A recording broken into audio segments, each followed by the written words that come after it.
কাতারের royal air অ্যাম্বুলেন্সে সোমবার ফিরছেন খালেদা জিয়া। সুশৃঙ্খলভাবে অভ্যর্থনার আহ্বান মির্জা ফখরুলের।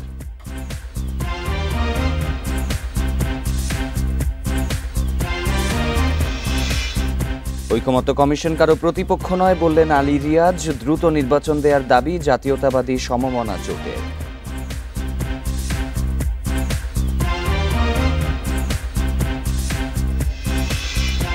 23 মে সারা দেশে হেফাজতের বিক্ষোভ, নারী সংস্কার কমিশন পুনর্গঠন ও মামলা প্রত্যাহারে আলটিমেটাম।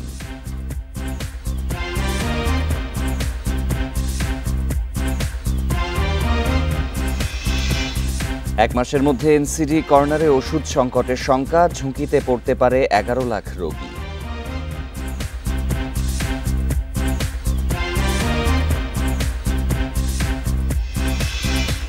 কারখানায় নির্গত রাসায়নিক থেকে ঢাকা, গাজীপুর, নারায়ণগঞ্জে ছড়াচ্ছে পিফাস দূষণ, ক্যান্সার, থাইরয়েড সহ নানা স্বাস্থ্য ঝুঁকি।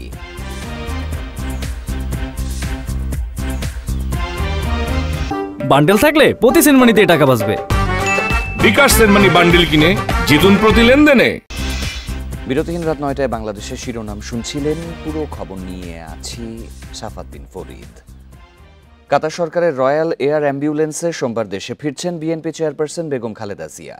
এদিন যানজট সৃষ্টি না করে সুশৃঙ্খলভাবে তাকে অভ্যর্থনা জানানোর আহ্বান জানিয়েছেন দলটির মহাসচিব মির্জা ফখরুল ইসলাম আলমগীর।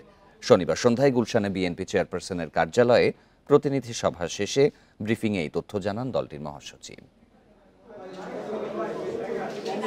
শনিবার সন্ধ্যায় গুলশানে বিএনপি চেয়ারপারসনের কার্যালয়ে প্রতিনিধি সভা অনুষ্ঠিত হয়। সভা শেষে সংবাদ সম্মেলনে বিএনপির চেয়ারপারসন খালেদা জিয়ার দেশে ফেরার বিষয়ে কথা বলেন মির্জা ফখরুল ইসলাম আলমগীর। এই সময় মির্জা ফখরুল ইসলাম আলমগীর জানান, বাংলাদেশ বিমানে নয়, যে বিমানে তিনি থাইল্যান্ড গিয়েছিলেন সেই কাতার রয়্যাল এয়ার অ্যাম্বুলেন্সেই সোমবার দেশে ফিরছেন বিএনপির চেয়ারপারসন।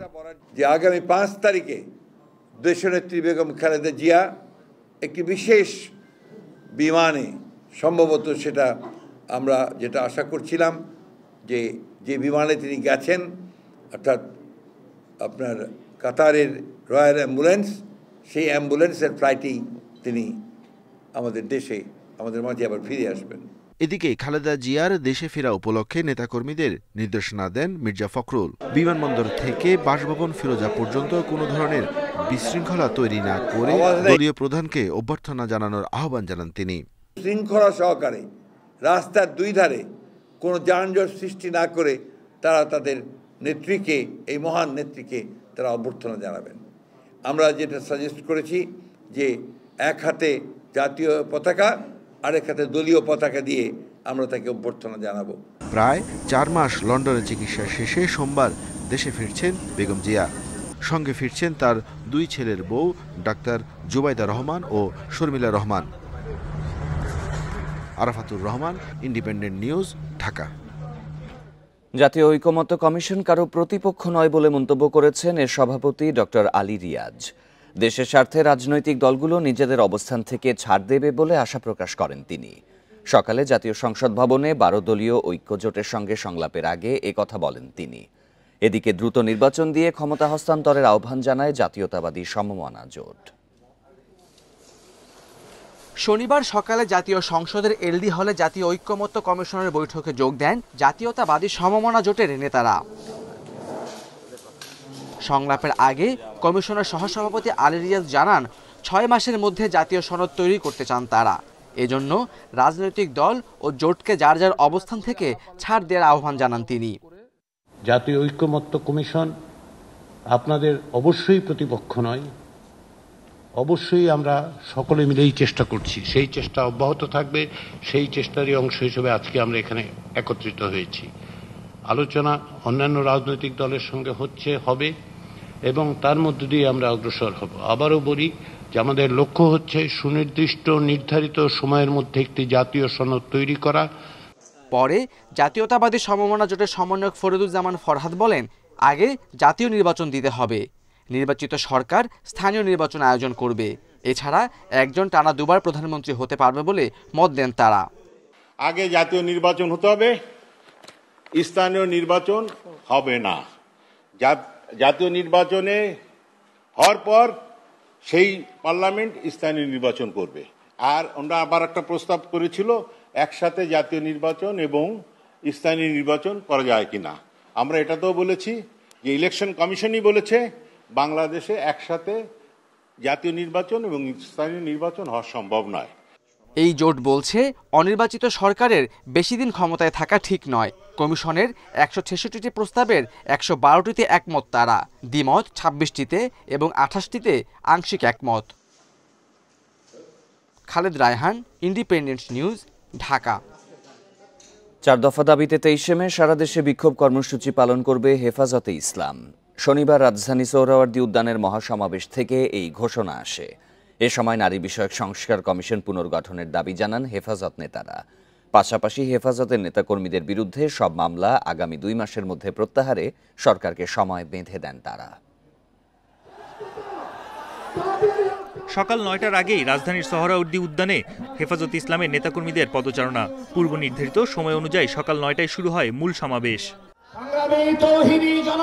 সমাবেশে নারী বিষয়ক সংস্কার কমিশনের সমালোচনা করে বক্তারা দাবি করেন প্রস্তাবনাগুলো সরাসরি ইসলাম বিরোধী। সরকারকে অবশ্যই এই প্রতিবেদন প্রত্যাখ্যান করতে হবে। নারী কমিশনের কোন প্রস্তাব আপনি পাস করতে পারবেন না।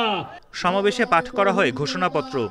এতে শাপলা চত্বরে হত্যাকাণ্ড সহ জুলাই গণহত্যার বিচার, আওয়ামী লীগ নিষিদ্ধ ও করিডোর নিয়ে হেফাজত ইসলামের অবস্থান তুলে ধরা হয়। রাখাইনকে মানবিক করিডোর প্রদানে সরকারের সম্মত হওয়া সম্পূর্ণরূপে আত্মঘাতী সিদ্ধান্ত।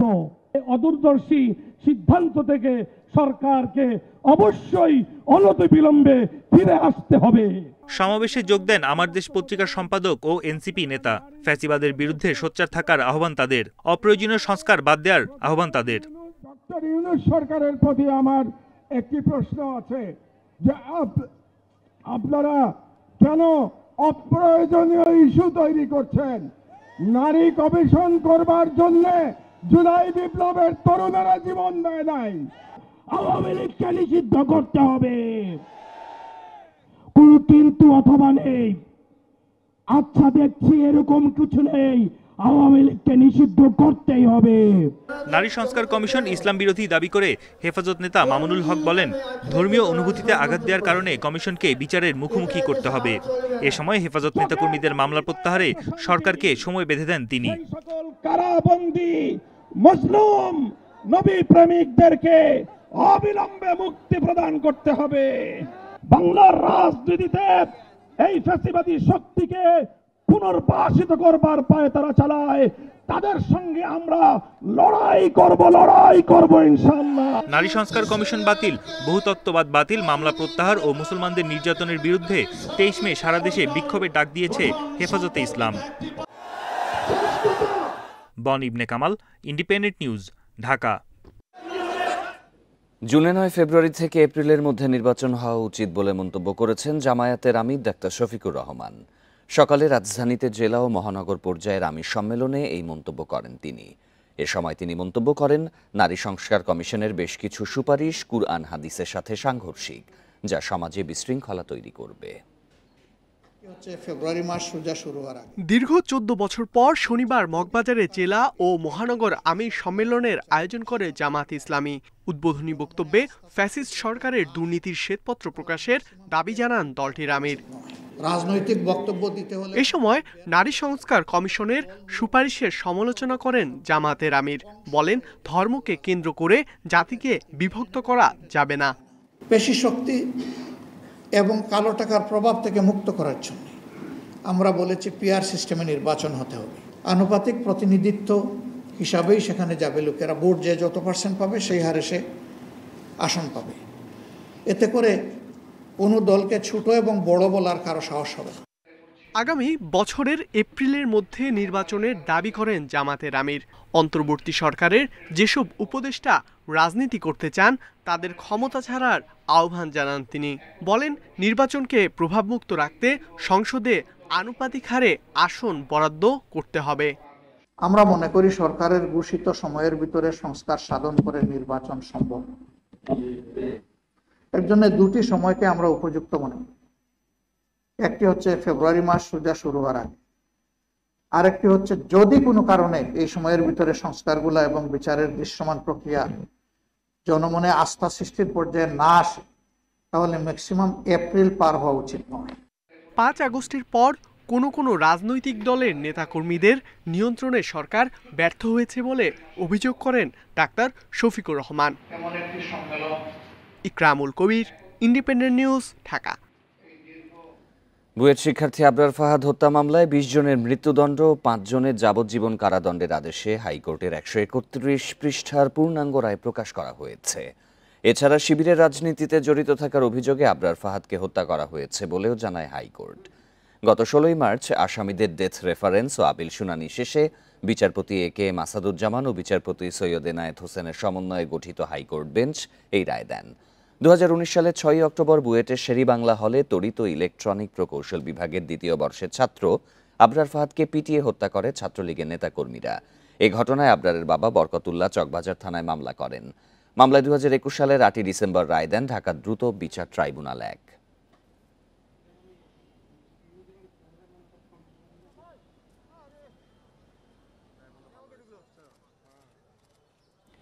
এক মাসের মধ্যে দেশে 429টি এনসিডি কর্নারে ওষুধ সংকট শুরু হওয়ার আশঙ্কা করা হচ্ছে। এতে স্বাস্থ্য ঝুঁকিতে পড়তে পারেন ডায়াবেটিস, উচ্চ রক্তচাপ ও অ্যাজমার 11 লাখ রোগী। ওষুধ কিনতে বরাদ্দ চেয়ে মন্ত্রণালয়ে চিঠি দিয়েছে স্বাস্থ্য অধিদপ্তর, তবে এখনো পর্যন্ত কোনো সিদ্ধান্ত আসেনি। কি গ্রাম কি শহর, ডায়াবেটিস উচ্চ রক্তচাপের রোগী এখন ঘরে ঘরে। 4 কোটির মতো মানুষ এই 2 রোগে ভুগছেন বছরের পর বছর। পাশাপাশি বাড়ছে নতুন রোগী। এসব রোগীর চিকিৎসায় সদর হাসপাতাল ও উপজেলা স্বাস্থ্য কমপ্লেক্সে 429টি এনসিডি কর্নার রয়েছে, যেখানে 5 ধরনের ওষুধ দেয়া হয় বিনামূল্যে। একসঙ্গে 1 মাসের ওষুধ পান রোগী, কিন্তু বেশিরভাগ কর্নারেই ওষুধের মজুদ প্রায় শেষ। এতে অসংক্রামক রোগ নিয়ন্ত্রণ কঠিন হতে পারে। সমাজে যে স্তরের মানুষ এই ওষুধগুলো নিতে আসেন, তাদের জন্য এই ওষুধ বাইরে থেকে কিনে খাওয়া আসলে খুবই কষ্টসাধ্য। প্রত্যেকটা ডিজিজের একটা কনসিকুয়েন্সেস, আপনি যদি নিয়ন্ত্রণে না রাখেন আপনার জীবন তো ঝুঁকিতেই পড়বে। কারণ হাইপার টেনশনের বিভিন্ন সাইড এফেক্ট আছে, স্ট্রোক হতে পারে, কার্ডিয়াক অ্যারেস্ট হতে পারে, হার্ট অ্যাটাক হতে পারে। নতুন অপারেশন প্ল্যান না থাকায় গত 10 মাস ধরে অর্থ সংকটে স্বাস্থ্য বিভাগ। এর প্রভাব পড়েছে পুরো স্বাস্থ্য খাতে। এনসিডি কর্নারের ওষুধ কিনতে 120 কোটি টাকা বরাদ্দ চেয়ে মন্ত্রণালয় চিঠি দিলেও মেলেনি সাড়া। যেহেতু এটা একটা গুরুত্বপূর্ণ সার্ভিস এবং একটা বড় জনগণের একটা বড় অংশ এই সার্ভিস গ্রহণ করে থাকে, আগামীতে যদি ওপি বন্ধ হয়ে গেলে রেভিনিউ বাজেট থেকে এই সার্ভিস যাতে অব্যাহত রাখা যায় সে ব্যাপারেও সরকারের চিন্তাভাবনা আছে। এবং দেশে মোট মৃত্যুর 71 ভাগই অসংক্রামক নানা রোগে। ওষুধের সংকট বেশি দিন চললে মৃত্যু ঝুঁকি বাড়ার শঙ্কা রয়েছে। Hasan Misba, independent News, Dhaka. নদী ও মাটিতে নতুন এক দূষণের নাম পিফাস। চামড়া ও পোশাক কারখানা থেকে নির্গত ফ্লোরিন ও কার্বন মিলে সৃষ্টি করছে এই দূষণ। ঢাকা, গাজীপুর, নারায়ণগঞ্জ এলাকায় পিফাসের দূষণ বেশি। দুটি সংস্থার এক যৌথ গবেষণায় এমন তথ্য পাওয়া গেছে। গবেষকরা বলছেন এই দূষণ এখনই বন্ধ না করা গেলে ক্যান্সার, লিভার, থাইরয়েড সহ বড় ধরনের স্বাস্থ্যগত ঝুঁকিতে পড়বে মানুষ। পোশাক কারখানায় আন্তর্জাতিক নানা ব্র্যান্ডের পণ্যে ব্যবহার হয় রাসায়নিক যৌগ পিফাস। বিশেষ করে পানি, তেল ও দাগ প্রতিরোধক বলে এর চাহিদা বেশি। আবার ননস্টিক রান্না সামগ্রী, খাবারের মোড়ক, অগ্নি নির্বাপন ফোমে ব্যবহার হয় অতিমাত্রায় ফ্লোরিন ও কার্বন। এই 2 রাসায়নিক মিলে সৃষ্টি হচ্ছে পিফাস, যা দূষিত করছে নদী, খাল ও মাটি। এ সংক্রান্ত এক গবেষণাপত্র নিয়ে মতবিনিময় সভা হয় রাজধানীর একটি হোটেলে। সেখানে রাজনীতিবিদ ও পেশাজীবীরা বলেন, শিল্প কলকারখানা স্থাপনের আগে অবশ্যই পরিবেশগত সমীক্ষা করতে হবে। 64 জেলার 500 থানার পরিকল্পনা না করেন যে কোথায় আসলে শিল্প করা যাবে, কোথায় কৃষি থাকবে আর কোথায় মানুষ থাকবে, তাহলে বাংলাদেশ আর এই সামনের চ্যালেঞ্জ মোকাবেলা করতে পারবে না। সভায় বিএনপির চেয়ারপারসনের উপদেষ্টা জানান, পরিবেশ রক্ষার অঙ্গীকার থাকতে হবে প্রতিটি রাজনৈতিক দলের। আমাদের 31 দফা কর্মসূচি দেওয়া হয়েছে, আপনারা মনে অনেকেই শুনেছেন, জানেন। সেখানে কিন্তু এনভায়রনমেন্টের বিষয়টা অত্যন্ত গুরুত্বপূর্ণভাবে উপস্থাপন করা হয়েছে। গুড গভর্নেন্স থাকে, আমাদের সরকার যদি সদিচ্ছা পোষণ করে এবং তারা যদি এইভাবে কার্যকরী ব্যবস্থা নেয়, আমাদের মানুষ কিন্তু অ্যাকসেপ্ট করে নেয়। সমাজ কল্যাণ উপদেষ্টা জানান, আর্সেনিকের মতো ভয়াবহ এই দূষণ, কিন্তু শিল্প কলকারখানার জন্য পরিবেশ বান্ধব কর্মকৌশল গঠন হলেও তা বাস্তবায়ন হয় না। We are immune to crisis. আমরা এটা আর অনুভব করতে পারি না।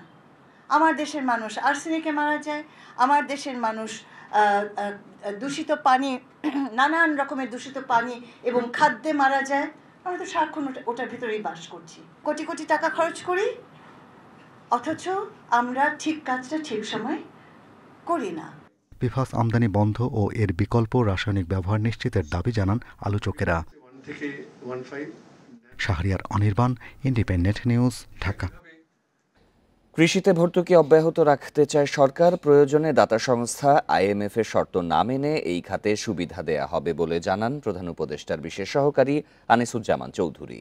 শনিবার রাজধানীতে কৃষি বাজেট নিয়ে এক সেমিনারে একথা জানান তিনি। বলেন, ভবিষ্যতে ভর্তুকির অর্থ গবেষণায় কাজে লাগাতে চায় সরকার।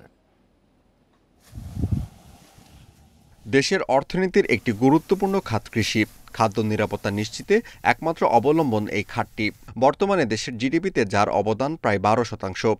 বাংলাদেশ কৃষি অর্থনীতিবিদ সমিতি বলছে, আগামী অর্থবছরের বাজেটে কৃষিতে বরাদ্দ হতে পারে 40,692 কোটি টাকা, যা আগের অর্থবছরে ছিল 38,259 কোটি টাকা। কৃষি অর্থনীতিবিদ সমিতির সেমিনারে বক্তারা বলেন, কৃষিপণ্য ও এ খাতের যন্ত্রপাতির দাম কমানো গেলে উপকৃত হবেন কৃষকরা। কিন্তু কৃষি পণ্যের দাম যদি কমে আর তার সাথে সাথে কৃষি উপকরণের দাম যদি না কমে, তাহলে কৃষক মরে যাবে। সেই ক্ষেত্রে আমাদেরকে এই কৃষি পণ্যের সার, ডিজেল, বীজ এগুলো পর্যাপ্ত পরিমাণের ভর্তুকি দিতে হবে। অর্থনীতিবিদরা বলছেন, গেল 4 বছরের কৃষিতে 3.2% নেতিবাচক প্রবৃদ্ধি হয়েছে। জানান, যে হারে মূল বাজেট বাড়ছে সে হারে কৃষিতে বাজেট বাড়ছে না। তাই বাজেট প্রণয়নকারীদের এই খাতের জন্য পরিকল্পনা নেয়ার তাগিদ তাদের। যেই হারে মোট বাজেট বাড়ছে সেই হারে কৃষি বাজেট বাড়ছে না, এবং আমরা যদি আজকে খাদ্যে স্বয়ম্ভর হতে চাই এবং আগামী 2030 সালের মধ্যে খাদ্য এবং পুষ্টিতে স্বয়ম্ভর হতে চাই, তাহলে এটাকে রিভার্স করতে হবে। এদিকে কৃষিতে ভর্তুকি অব্যাহত রাখার কথা বলেন প্রধান উপদেষ্টার বিশেষ সহকারী। বলেন, দেশের শিল্পায়নের পাশাপাশি কৃষিতেও গুরুত্ব বাড়াতে হবে। IMF অনেক শর্ত দিচ্ছে সাবসিডি তোলার জন্য। আপনারা জানি খুশি হবেন, আমরা সরকার থেকে সিদ্ধান্ত নিয়েছি প্রয়োজন হলে আমরা IMF থেকে বেরিয়ে আসব। মূল বাজেটে কৃষি খাতে বরাদ্দ 10% এবং ভর্তুকিতে 5% করা গেলে এ খাত আগামীতে উঠে দাঁড়াতে পারবে বলে দাবি গবেষকদের। Amirul Islam, independent News, Dhaka. গাজীপুরের কোনাবাড়িতে ঝুট গুদামের আগুন নিয়ন্ত্রণে এসেছে 2.5 ঘন্টায়। পুড়ে গেছে কারখানার মেশিন, সুতা, গুদামের মালামাল। এছাড়া ক্ষতিগ্রস্ত হয়েছে অন্তত 6টি বসতবাড়ি। ফায়ার সার্ভিস জানায়, ঘন বসতিপূর্ণ হওয়ায় আগুন নেভাতে বেগ পেতে হয়েছে। তাৎক্ষণিকভাবে আগুন লাগার কারণ জানা যায়নি। শনিবার দুপুরে কোনাবাড়ির দেউলিয়াবাড়ি এলাকায় জাহাঙ্গীর জুট গুদামে আগুন লাগে। মুহূর্তে আগুন ছড়িয়ে পড়ে কারখানার মেশিন, সুতা ও মালামালে। আগুন লাগার পরই নিজ উদ্যোগে নেভানোর চেষ্টা করে স্থানীয়রা। তবে তীব্র বাতাসে আগুন দ্রুত চারপাশে ছড়িয়ে পড়ে। এতে পাশের জান্নাতুল এন্টারপ্রাইজ স্প্রিং মিলও পুড়ে যায়। আগুন লাগছিল, ওই আগুনের বাতাসে ওর ফ্যাক্টরিতে বাজারে আগুন লাগছে। আমাদের ওই জায়গায় এক জায়গায় পানি ছিল, ওই একটু দেওয়া হয়েছে, কিন্তু আগুনটা সরে যাওয়াতে আমাদের আর আগুনটা সম্ভব হয় নাই। অনেক পুড়ছে, বাসা পুড়ছে, জুট পুড়ছে, জুটের কোটি কোটি টাকা জুট পুড়ছে। খবর পেয়ে প্রথমে ছুটে যায় ফায়ার সার্ভিসের 2টি ইউনিট, পরে যোগ দেয় আরও 5টি। তাদের 2.5 ঘন্টার চেষ্টায় নিয়ন্ত্রণে আসে আগুন। আমরা এই বাসাবাড়ি পর্যন্ত, বাসাবাড়ির মসজিদ এই উত্তর দিকে আগুন ছড়াতে দেয় নেই, যেখানে 500টার মতো ঘর আছে। এখানে প্রায় 20টার মতো হবে, একজন বলছেন 12-13টা গোডাউন। আর এই বাম দিকে আছে সুতার ফ্যাক্টরি এবং তার পাশে সুতার গোডাউন। এইগুলোই মোটামুটি পুড়েছে। এদিকে আগুন লাগার পর লুটপাট ঠেকাতে পুলিশের সাথে যোগ দেয় সেনাবাহিনী। আগুনে হতাহতের কোনো খবর পাওয়া যায়নি। Independent news. হারানো স্বায়ত্তশাসন ফিরিয়ে এনে দেশের টেলিকম খাতে স্বাধীনভাবে কাজ করতে চায় বাংলাদেশ টেলিযোগাযোগ নিয়ন্ত্রণ কমিশন BTRC। এজন্য টেলিকম খাতে সংস্কারের দাবি করেছেন সংশ্লিষ্টরা। তবে মন্ত্রণালয় বলছে, জবাবদিহিতা ও স্বাধীনতার মধ্যে ভারসাম্য রেখেই করতে হবে সংস্কার।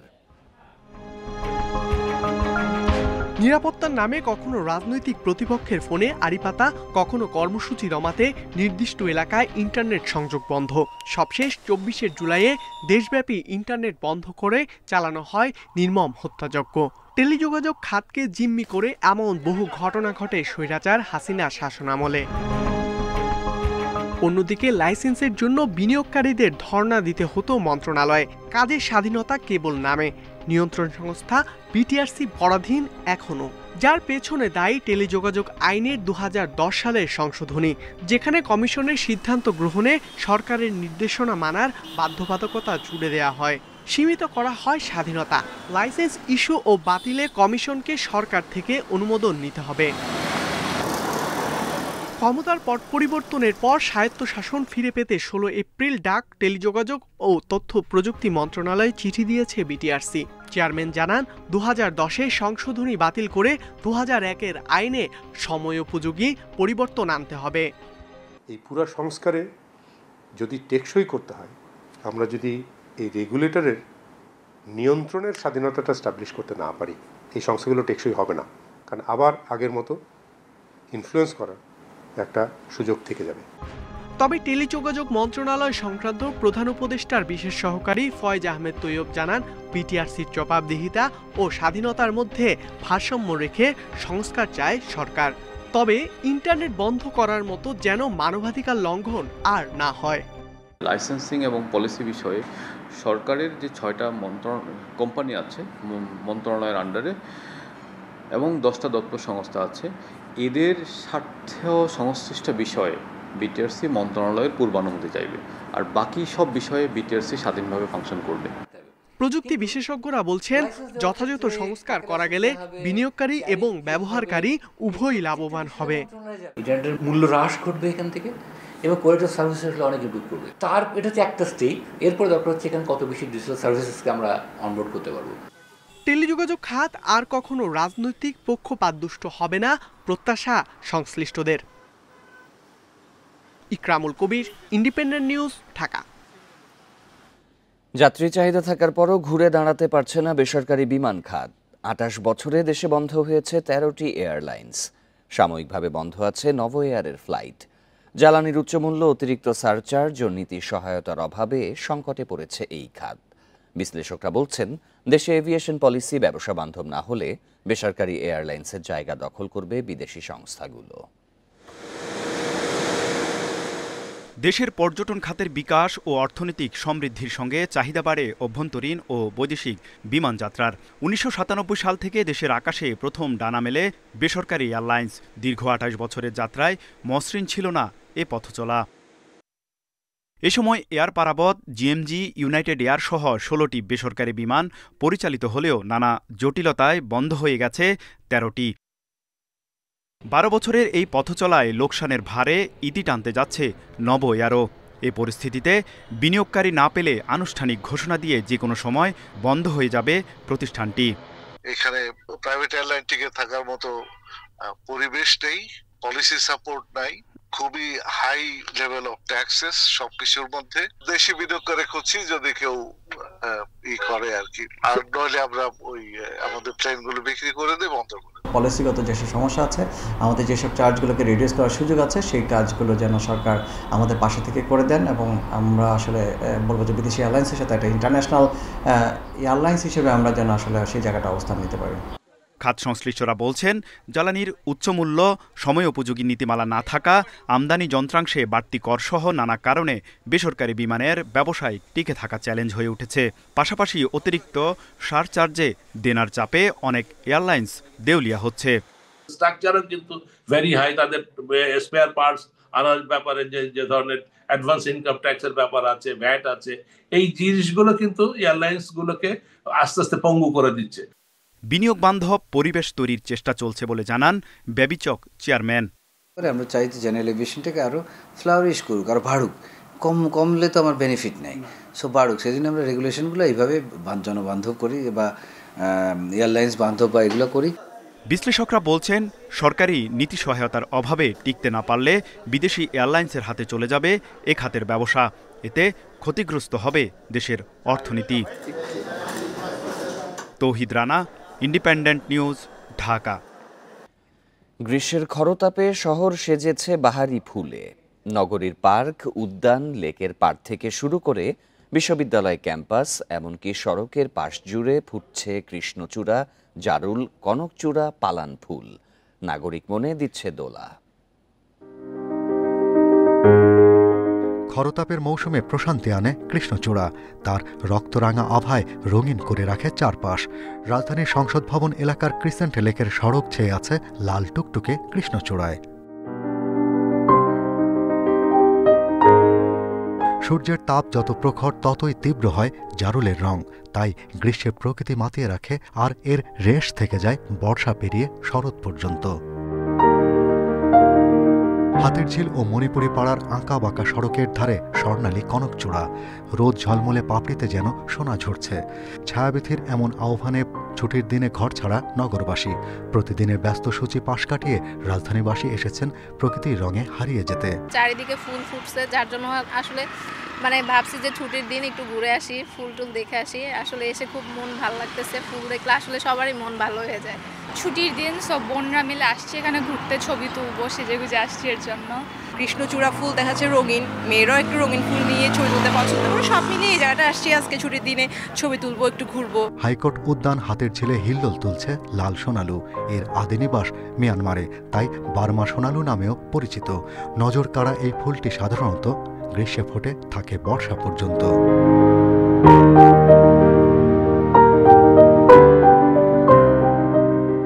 হলদে আভায় ঝলমলে হলুদ সোনালু। একে কেউ কেউ হলুদ আলোর ঝাড়বাতি, কারো কাছে আবার সোনালি পরি। সাপোজ যখন বসন্তকাল আসলো, তখন আপনি পলাশ দেখতে পাবেন একটা রোড পুরো ভর্তি, আরেকটা রাস্তা দেখতে পাবেন আপনি শিমুল। গরমকাল আসতে আসতে দেখতে পাবেন একটা রাস্তা সোনালু দিয়ে ভর্তি, কোনোটা জারুল দিয়ে ভর্তি, কোনোটা কুর্সি দিয়ে ভর্তি। এই যদি সিনারি হয় ৮-১০ বছর পরে, তাহলে এটা উৎসব কেন, সে চেরির চাইতে আরও বড় কিছু হবে এখানে। গ্রীষ্মের আরেক ফুল পালান। সিলেটের পাহাড়ি এলাকার এই ফুল রমনা ও হাতিরঝিলে দেখতে পাওয়া যায়। উদ্ভিদ গবেষকরা বলছেন পালান বাংলাদেশের একেবারে নিজস্ব প্রজাতির ফুল। এখানেই শেষ নয়, এই মৌসুমে অন্যদের সঙ্গে পাল্লা দিয়ে পসরা সাজিয়েছে নাগলিঙ্গম, জাকারান্ডা সহ নানা প্রজাতির গ্রীষ্মের ফুল। Shahriar Anirban, Independent News, Dhaka. এই ছিল বিরতিহীন রাত ৯টায় বাংলাদেশে। সব খবরের আরও বিস্তারিত জানতে চোখ রাখুন ফেসবুক, ইউটিউব এবং এক্সে। ধন্যবাদ সবাইকে।